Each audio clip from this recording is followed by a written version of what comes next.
Ya, a ver. Ante todo, buenas tardes, buenas noches. Encantado de estar este tiempo con ustedes. Lo que queremos un poco es que eh, tengan conocimiento de cómo son las clases, ¿no? De hecho, son clases bastante prácticas, hay teoría, pero lo que nosotros queremos sobre todo es que se llegue a la parte práctica, ¿no? Nosotros tenemos un concepto bien claro de lo que se trata la genómica y lo que queremos hacer es esa sinergia con la data, ¿no? Nosotros a- partimos haciendo primero Big Data para entender un poco lo que es datos, lo que es el uso de los datos y la importancia de los datos. Lo mismo pasa con la genómica, ¿no? O con la genética. Tenemos datos, tenemos cuatro nucleótidos que a partir de ellos podemos encontrar un sinfín de oportunidades. Pero ¿qué pasa? Aquí hagamos una analogía. Yo puedo tener un dato, haberlo encontrado, haberlo visto, haberlo obtenido, haberlo analizado, pero si yo no ejecuto algo con ese dato no vale nada. Lo mismo pasa con la genómica. Ya hemos hecho un avance eh, kilométrico con toda la información que tenemos de genómica. Ya sabemos cuáles son los nucleótidos, ya sabemos qué es un ADN, cuál es la doble hélice, cómo está distribuido el ADN, dónde está. Hemos hecho el mapa genético del ser humano, hemos logrado tener información con la que antes fantaseábamos, pero ahora ya logramos tenerla. Y ahora estamos en el siguiente paso. ¿Qué hacemos con la información que hemos logrado descifrar? Sin embargo, actualmente hablamos de que, claro, ya hace algunos años hemos hecho el recorrido del genoma humano. Sin embargo, solamente el 20% sabemos realmente qué consecuencias lleva el conocimiento de este genoma, ¿no? 20% eh, que hemos podido estructurar, que hemos podido seguir y podemos eh, buscar casi causalidad en lo que pasa con esta parte del genoma. Pero tenemos 80-70% que no estamos seguros todavía, que habíamos llamado, creo que un mal nombre, dark genome o genoma basura, porque no estábamos seguros y todavía no lo estamos, qué es lo que va a terminar generando este genoma. Entonces todavía no sabemos de qué se trata. Entonces, hay un mundo enorme por estudiar y la única forma de poder hacerlo por el momento es con Big Data, es con inteligencia artificial, porque podemos aliviar y generar procesos mucho más rápidos que nos permitan acelerar los estudios, ¿no? Acelerar la investigación, acelerar las predicciones, para que lo que antes nos tomaba meses o años, poder hacerlo en minutos o días. Lo que antes nos costaba miles de millones de dólares, ¿no? Porque el primer genoma costó 3.000 millones de dólares. Ahora, por menos de 1.000, ya puedas tener la codificación de una persona, ¿no? Entonces, el mundo está cambiando y cada vez más rápido. Eh, Todas las áreas se están fusionando, ¿no? El mundo es multidisciplinario. Entonces, hay que buscar que esta multidisciplina sume y que nos permita justamente lograr eficiencias de tal manera que empecemos a impactar sobre la salud de las personas. Y eso es el fin, creo, de todo este descubrimiento, ¿no? Cómo impactamos de manera positiva en las personas, cómo impactamos de manera positiva en la salud. No nos quedemos solamente en haber visto el dato, hagamos algo que ejecute ese dato. Hoy día tenemos un tema muy interesante, voy a tratar de hacerlo lo más práctico posible. Eh, Tenemos un tiempo ya determinado. Y el título es el oráculo, ¿no? Genómico. Predicción de riesgos con Polygenic Risk Scores. Para ello, necesitamos primero tener en cuenta ciertas cosas. Imagínense este escenario. Elena, 34 años, vive en Lima, puede ser Cusco, puede ser Piura, puede ser cualquier parte del mundo, cualquier ciudad. No tiene síntomas, no tiene antecedentes de importancia, familiares conocidos, ¿no? De importancia, no tiene antecedentes familiares. y solo viene por nosotros por curiosidad. Después de un análisis de saliva con su kit genómico, recibe el siguiente informe. Su PRS, ¿no? Para cáncer colorectal se ubica en el percentil 94. Tiene un riesgo de 4.3 veces mayor que la población general. Ella nunca imaginó que su genoma ya le estaba susurrando su futuro. Entonces, con este informe, con esta respuesta, entramos a las siguientes preguntas. Si tuvieras acceso a tu puntaje de riesgo genómico de enfermedades graves, ¿querrías saberlo? En 2024, ¿no? La fuente de MIT señalaba que 27 millones de personas usaron test genómicos directos al consumidor. Una irresponsabilidad fuerte, ¿no? Porque no hubo quien pueda dirigir los resultados adecuados, ¿no? Es una información que se tiene que todavía manejar de cierta manera porque no está diciendo que la persona va a tener cáncer, ¿no? No está diciendo que la persona tiene cáncer. Tiene mayor riesgo, sí. Y lo que tenemos que hacer nosotros es intervenir sobre ese riesgo, ¿no? Pero aún existen muchas zonas grises, porque hasta cierto punto, con una enfermedad que uno puede curar, tiene sentido intervenir de manera temprana, ¿no? Es distinto intervenir en un cáncer en estadio 4 a estadio 1, ¿no?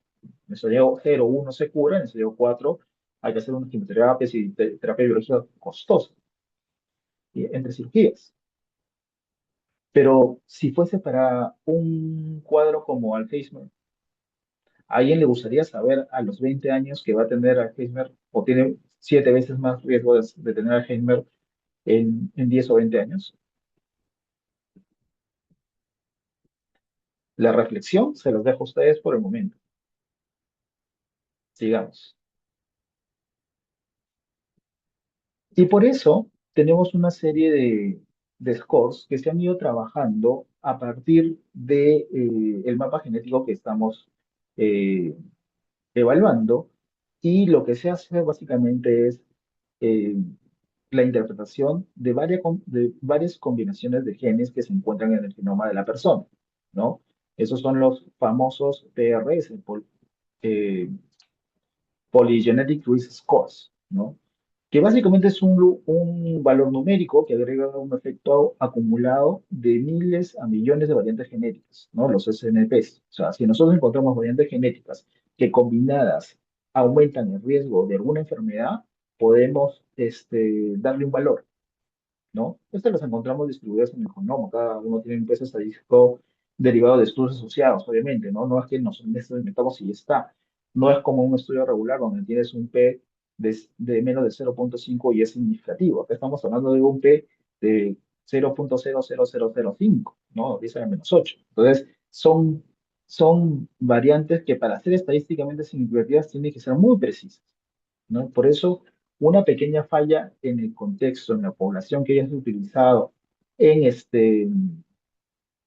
en el tiempo que se haya hecho, puede cambiar los resultados.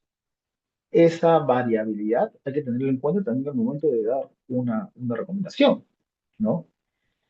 Y a diferencia de las enfermedades monogénicas, ¿no? De un solo gen, la mayoría de las condiciones comunes son poligénicas. Entonces, esta combinación hace que nosotros podamos medir adecuadamente los riesgos que puedan aparecer. Entonces, el PRS suma el efecto de cientos de miles de variantes genéticas para estimar una predicción genética total. Entonces, solamente para tener la nomenclatura clara, ya no podemos desplayarnos mucho en este sentido, tenemos que el single nucleotide polymorphism es la variación de una sola base en el ADN, una sola letra hace que exista esta variación. Y el genoma tiene entre 4 a 5 millones de SNPs comunes. Entonces, es algo que pasa, se puede medir y se puede eh, analizar lo que está pasando en ese momento. Tenemos un estudio grande de Genome Wide Association Study, ¿no? El GWAS, que básicamente es la recopilación de todo el estudio de ciertas poblaciones a lo largo del mundo para poder tener el comparativo entre las variantes que hemos encontrado versus qué generan ese tipo de variantes. Un benchmark importante que nos permite justamente tener eh, la facultad de poder decir, sí, pues esto efectivamente, esto me genera tal enfermedad, esto me genera la otra, ¿no? Son estudios que comparan millones de SNPs entre enfermos y sanos para identificar justamente las variantes de riesgo. Y estos sistemas de PRS, los Polygenic Risk Scores, que suman, que es la suma ponderada de estos NPs de riesgos y expresa en percentiles versus la población de referencia. Esto es importante porque primero tenemos una población de referencia, ¿no? Y este concepto quiero que se lo graben porque la población de referencia actualmente está ubicada prácticamente en toda Europa, ¿no? Entonces, cuando nosotros comparemos una población de nuestra región con, con la genética europea, van a haber sesgos, ¿no? Si elegimos una población que está fuera de nuestro contexto, van a haber sesgos. Para aquellos que sean, que tengan un perfil de ingeniería o computacional, entienden que cuando uno empieza a comparar, tiene que comparar primero con un benchmark y después trabajar nuestra propia información para lograr mejorar la data, ¿no? Hacer la comparativa nos va a dar un benchmark y a partir de ello nosotros podemos mejorar la data. Si nosotros hacemos eso, potenciamos nuestra información con información propia, vamos a lograr que nuestros futuros LLM sean más cercanos, más eficientes, sean más precisos, ¿no? Entonces siempre va a existir un sesgo porque lamentablemente la información que tenemos de benchmark es más europea que el resto del mundo. Seguimos. En tal sentido, los datos siempre son muy importantes, ¿no? Primero, ¿de qué estamos hablando? Los datos, los nombres lo cambian todo, ¿no? Estamos hablando de más de 10 millones de variantes SNPs usadas en diferentes scores, ¿no? Los mejores modelos llegan a usar más de 10 millones de scores. Tenemos también eh, que te pueden dar hasta 7 veces el riesgo, pero es el riesgo más reportado. En infarto detectado, por ejemplo, en el presentismo 99, te dice que tiene 7 veces más riesgo de ser un evento cardiovascular. 77% de la variación de riesgo en diabetes tipo 2, por ejemplo, explicada también por ese tipo de modelos, y 5 veces más eficaz que solamente la historia familiar cuando lo comparas con algunas otros factores de riesgo que pueden existir. Lo interesante, por ejemplo, acá es que nosotros podemos medir estas tablas de acuerdo al percentil de, eh, de variación que pueden existir, ¿no? De variantes que pueden existir. Y cuando vemos que los percentiles son muy bajos, el riesgo es bajo, ¿no? Que te salga percentil 40, riesgo 1, probablemente sea el riesgo que tiene toda la población, ¿no? Porque nosotros somos mezcla de todos de casi todos los perfiles genéticos del mundo, ¿no? Tenemos algo de cada uno. Ya cuando hablamos, pues, de percentil 60, 61, 80, ya el riesgo es 2, ¿no? El doble. Ahora, un riesgo doble tampoco no es que quiere decir que vayas a tener la enfermedad, ¿no? Tienes más riesgo, pero todavía estamos lejos de decir esta persona tiene la enfermedad o la va a tener de todas maneras. Ya cambia la cosa cuando estamos hablando por arriba del percentil 96, ¿no? 7 veces más, como es el caso cardiovascular. Ahí hay que hacer una intervención, ¿no? Ahora, el tema ético acá también es importante. Esta intervención, ¿cómo la vamos a hacer? La vamos a hacer en función a que la enfermedad tiene cura, a la que la enfermedad se puede evitar, o si no se puede hacer nada, le decimos para qué, ¿no? Pensemos en Elena. Elena venía, por ejemplo, sin ningún síntoma, solo venía de curiosa. ¿Le vamos a decir que tiene riesgo, 3 veces riesgo más de cáncer? ¿Cómo se lo vamos a decir? Seguimos. Entonces, un poco cómo se calcula. La fórmula siempre es importante entenderla para saber de dónde sale la información, ¿no? Pero lo más importante aquí es tener en cuenta que lo que necesitamos evaluar son la comparativa, ¿no? El benchmark, que son los GWSA de base, la selección de SPNs, que son aquellas variantes que vamos a utilizar para medir la enfermedad que estamos buscando representar, ¿no? El cálculo del score para saber si tiene significancia o no tiene significancia y finalmente cuánto, cuánto nos va a permitir decir que tiene más riesgo o es más o mucho más riesgo, y la normalización, ¿no? Hacerlo en percentiles para tener un rango adecuado de qué cosa estamos midiendo, cómo lo estamos midiendo y qué significancia tiene, ¿no? Todo ello tiene que estar evidentemente estadísticamente, que tiene que ser estadísticamente significativo para poder dar un resultado adecuado.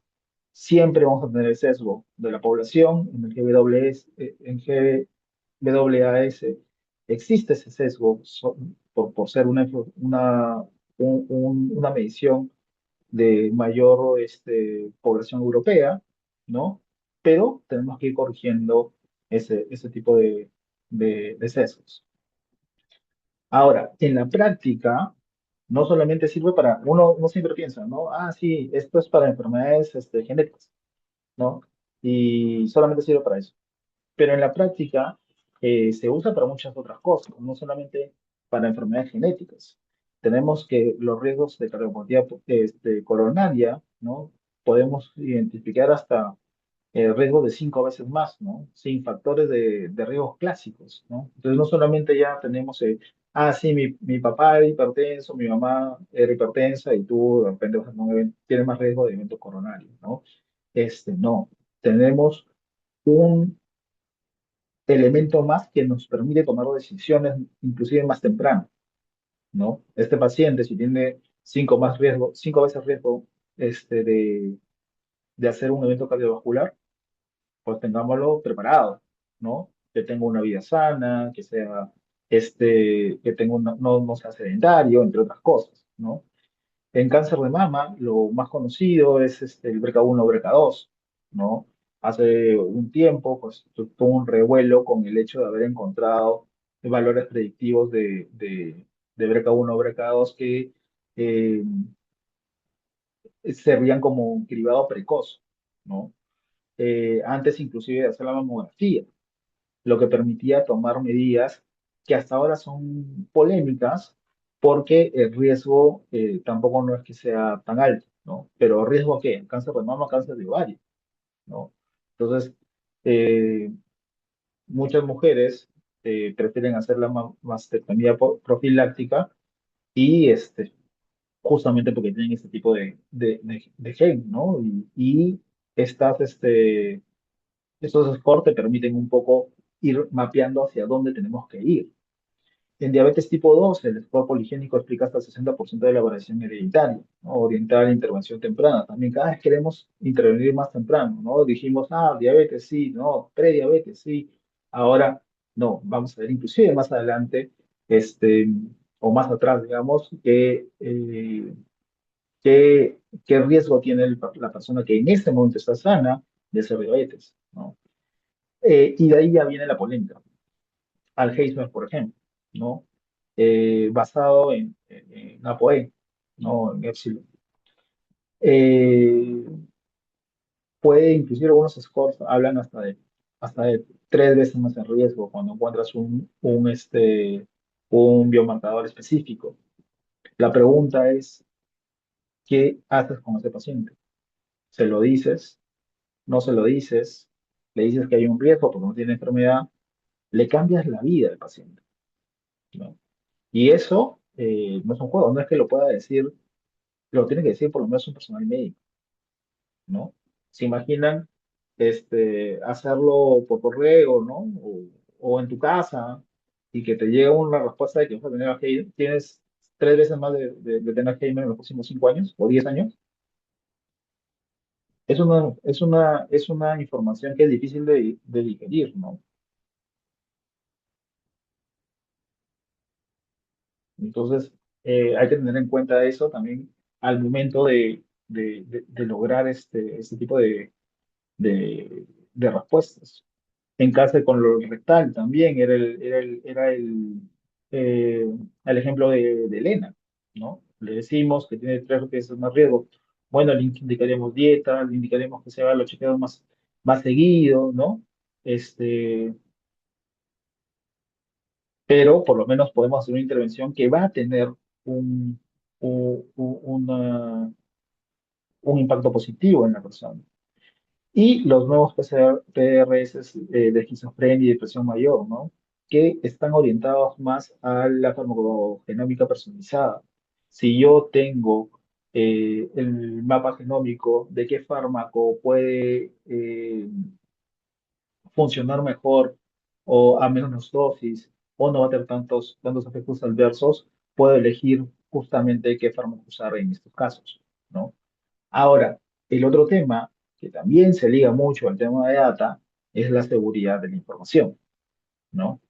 ¿Quién creen que quisiera saber toda esta información? Los seguros, ¿cierto? Felizmente, el mundo no ha ido por ese camino, ¿no? Al menos hasta ahora. Eh, y espero que tampoco lo haga, ¿no? Porque hay un sesgo importante. Eh, Porque efectivamente no vamos a medir solamente, este paciente tiene esta enfermedad, no lo cubro, no, van a ir más allá, ¿no? Este paciente puede tener esa enfermedad, tiene que pagar más. Entonces, felizmente no se ha armado ese modelo hasta ahora, espero que no vayamos por ahí, pero todavía hay un campo gris de que no sabemos bien hacia dónde ir, ¿no? Que no sabemos bien qué es lo que vamos a hacer con toda esa información. Y era lo que les decía a todos estas personas que estén relacionadas más al tema de Big Data y Data Analytics, es finalmente qué valor genero con la información que estoy encontrando, ¿no?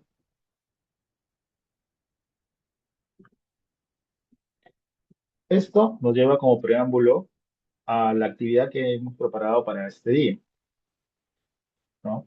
Vamos a hablar un poquito de limitaciones y sesgos, solamente para tenerlos en claro.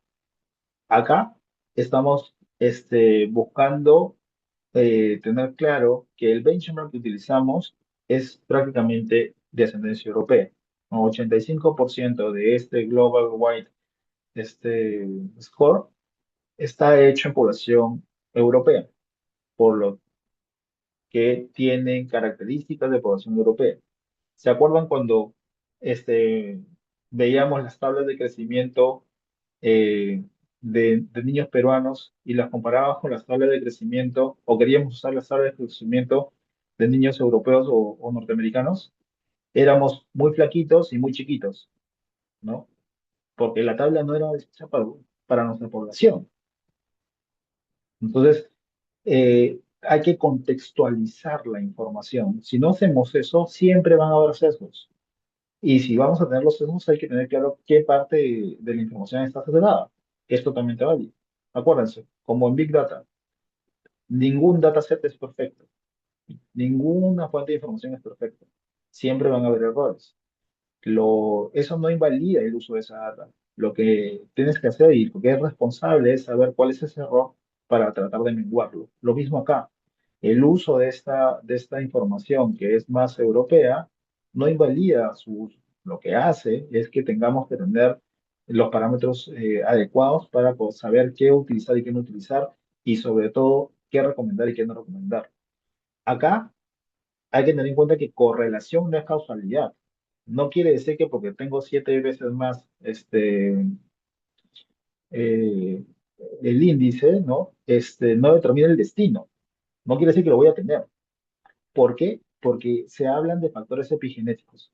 Son aquellos factores externos que no necesariamente tienen que ver con los genes directamente, sino que el contexto altera la información o el desarrollo normal de estos procesos en la parte genética. Entonces, ambiente, conducta, pueden modificar el riesgo real.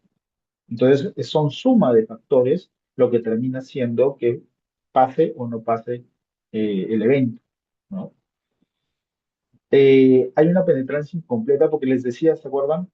un factor de riesgo un riesgo relativo de 1.2, ¿qué es? ¿Es mayor riesgo? ¿Es mayor riesgo que uno? ¿Es significativamente estadístico como para decir tiene más riesgo? Yo se lo dejo ahí en su cancha. Esta vez ustedes tienen que ir explorando para ver si es suficiente o no es suficiente tener 0.2 más de riesgo para decir si es. No tengo que intervenir, tengo que hacer algo. Y lo que pasa es que como medimos un montón de cosas, estamos hablando pues, de miles de millones, pueden sumar muy poquito cada uno. Entonces, de acuerdo que es poligenético. Entonces, cada uno puede sumar un poquito y al final el promedio termina generando pues un valor muy pequeño. La pregunta es, ¿ese efecto acumulativo es significativo clínicamente o no? ¿No? Y el otro punto que hay que tener en cuenta también en esos modelos es la falta de estandarización. ¿Se acuerdan cuando teníamos el COVID, que empezaron a venir pruebas de todos lados, ¿no? Y las pruebas, uno te salía positiva, otro te salía negativa y la tomaba juntas y uno se preguntaba por qué. Es porque no estaban estandarizados los procesos, ¿no? Y lo mismo pasa acá. Si bien es cierto, se ha buscado que exista este benchmark internacional que son GWAS, no te dice cómo hacerlo. Entonces, cada laboratorio tiene un proceso propio que normalmente lo puede elevar a la FDA o a una institución a nivel mundial, pero no te regulan el cómo hacerlo. Y eso es un problema porque puede traer resultados que no son replicables o que no son iguales bajo el mismo proceso, ¿no? O bajo procesos similares. Entonces, es un riesgo que tenemos que tener en cuenta, ¿no? No existe un PRS universal. Distintas herramientas, distintos profesores de referencias y SNPs seleccionados generan scores incompatibles entre laboratorios. Eso hay que tenerlo en cuenta eh, porque, porque, claro, es la vía real. Pasa. Recomendaciones de la WHO, los PRS solo deben interpretarse con asesoría genética certificada. Nada de estar buscando por internet, nada de estar buscando que te llegue el resultado el celular y ya. No, no son diagnósticos, ¿no? Es importante que un profesional dé estos resultados porque lo que está dando es una consejería, ¿no? El paciente no está enfermo, pero no quiere decir que no estés hablando de su salud. Ya, bajo este contexto, me gustaría invitarlos a a irnos a grupos más pequeños. Van a avanzar 4 grupos.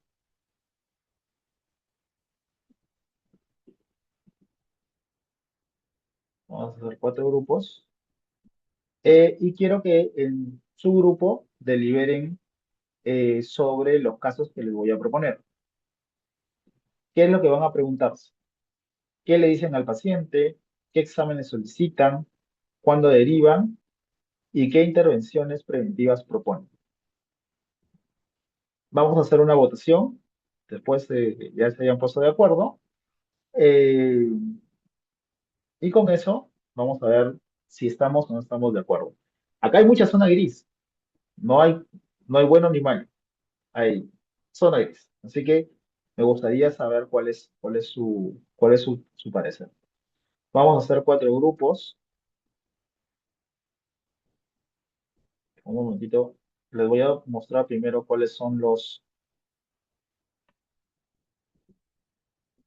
casos.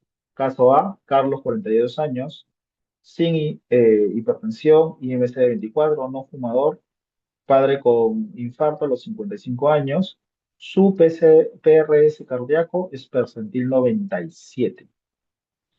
¿Qué harías? Inicias tratamiento, ¿qué score usarías cardíaco? ¿No?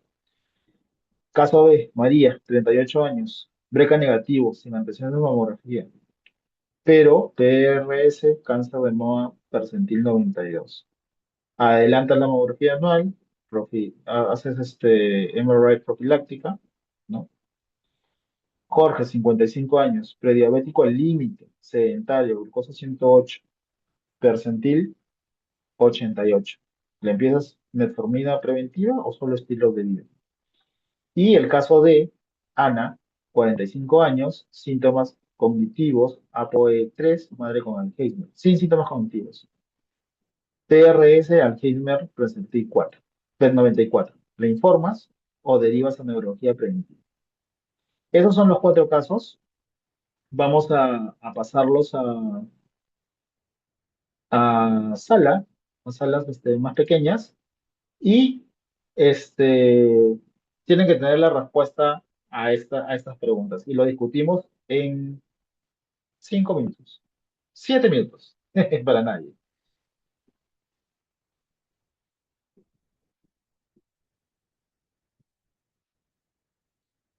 Acá lo interesante es que en los cuatro escenarios, ¿no? Nos ponen nos retan un poco a entender qué es lo que haríamos en cada una de estas situaciones, ¿no? Porque la decisión con con el resultado del examen puede cambiar, ¿no? Por ejemplo, si yo tengo un paciente de 42 años, ya 40 años ya es riesgo de cardiovascular, hombre, ¿no? Caso A, sin hipertensión, con IMC de 24, ¿no? No fumador, pero ningún antecedente de padre con infarto y 97% de percentil, este paciente tiene 5 veces más riesgo, ¿no? Ya tengo que empezar a hacer algo. Ahora está en mí decidir si es que le voy a dar estatinas, ¿no? O le voy a recomendar solamente estilo de vida, ¿no? Primero lo que tengo que hacer es que este paciente no se me pierda, ¿no? Voy a tener que hacerle seguimiento adecuado, ¿no? Más cercano de lo habitual, porque tiene más riesgo, ¿no? Entonces, me permite hacer cambios en la decisión terapéutica regular.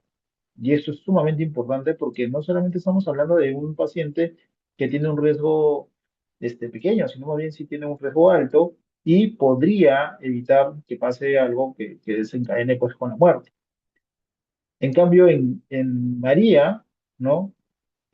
A pesar del BRCA negativo, a pesar de no tener antecedentes, de tener una mamografía normal y un percentil que hace que probablemente sea 2 o 3 veces mayor el riesgo de padecer cáncer, estando cerca a hacer la mamografía, buscaría alguna forma de poder adelantarme al tema preventivo, ¿no? Ecografía, resonancia magnética, ¿no? Justamente para lograr hacer una detección precoz, ¿no? Esta paciente yo la tendría en- ya educada para que sepa que ella tiene que hacer sus chequeos anuales, ¿no? Esta persona no se puede perder, ¿no? Porque tiene riesgo alto. Entonces, no puedo usar el Task Force, el Preventive Task Force de manera normal con esa persona porque tiene más riesgo. El caso de Jorge, siendo ya prediabético, sedentario, una glucosa ya por arriba de 100, eh, el percentil 88 no me suma mucho, ¿no? Es como que un riesgo 1 punto algo, será 1,2, 1,3, ¿no? Entonces, no me hace mucho ruido. Y eso sí es interesante porque, este, si ya nos hablamos de darle tratamiento de manera preventiva, bueno, ya con prediabetes ya lo estamos haciendo, ¿no? Entonces, acá no me altera. Eso está bien, pues, porque, claro, el resultado, como les decía, no solamente es el hecho de tener el dato, sino también hay que saber interpretarlo y ver qué hacemos con eso, ¿no? Y creo que el más complicado era el estadio 4, ¿no? El grupo 4, porque aquí el caso de Ana, 45 años, es una paciente que tiene alta probabilidad de ser Alzheimer. Eh, Primero, ¿qué hacemos? ¿Le informamos, no? ¿O lo derivamos de manera preventiva a neurología? Yo creo que en este caso hay que informarle, lo que yo haría, le informaría y sí lo derivo a neurología preventiva, ¿no? Pero la verdad que lo haría así no tenga el percentil 94, ¿ah? Porque ya la mamá tiene Alzheimer y tiene que estar preparada, ¿no? Pero bueno, como les digo, es la ventaja de tener una herramienta más para tomar una decisión. Seguimos. Aquí un poco de la historia reciente del uso de, de, de este tipo de scores, ya pensando también en el uso de inteligencia artificial para potenciar su uso, ¿no? Y su alcance. En 2007 fue, digamos que el primer score a gran escala, ¿no? 2018 ya hablábamos pues con más de 6 millones de SNPs demostrados clínicamente útil. En el 2021 hablamos ya de PRS multiancestral con inteligencia artificial, Deep Variant, que te permitía hacer correcciones y también asociaciones mucho más fidedignas con mayor cantidad de datos. En el 2024 ya no solamente estamos hablando de la toma pues de la muestra rutinaria, sino también usar wearables y modelos ya de riesgo dinámicos que te permitan entender mucho más información para tomar decisiones y para poder perfilar mejor la atención. Y en 2027 estamos pensando pues ya que esto debería ser casi, casi rutinario. No en algunos países, obviamente, ¿no? Acá todavía, en Sudamérica todavía no es algo que sea tan rutinario, pero en algunos países ya va a ser mucho más asequible el uso de esta tecnología y nos va a permitir también tener una herramienta más para tomar una decisión adecuada. ¿No? La integración entre inteligencia artificial y PRS, son una tendencia desde 2025, y una de las más conocidas es el AlphaFold 3, ¿no? Pero hay muchas otras más, ¿no? Foundation Model de GPT Genomics, Multiomics, que habla no solamente de, del genoma en sí, sino de transcriptoma y epigenoma, ¿no? Y el Federated Learning entre hospitales, ¿no? Sin compartir datos crudos, pero ya compartiendo información que te permita hacer más robusta la base de datos para tomar mejores decisiones. Ahora, ¿tiene un sistema de salud pública la obligación de ofrecer un PCR a sus ciudadanos? Ahí todavía estamos en sí, sí, sí, sí, sí, no, ¿no? ¿Por qué? Porque argumentos a favor, bueno, es medicina preventiva a escala poblacional, reduce costos de enfermedades avanzadas, hay equidad si se implementa para todos, NHS UK ya lo evaluó para cáncer de mama, empoderamiento del paciente y completa historia familiar imprecisa.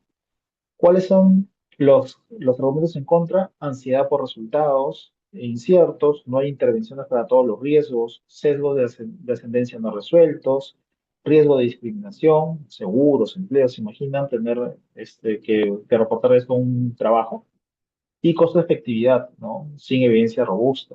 Falsa sensación de seguridad en perceptibles bajos, pero no quiere decir que no lo vayas a tener. No, no porque tengo riesgo de uno, quiere decir que no me va a pasar. Igual hay riesgo.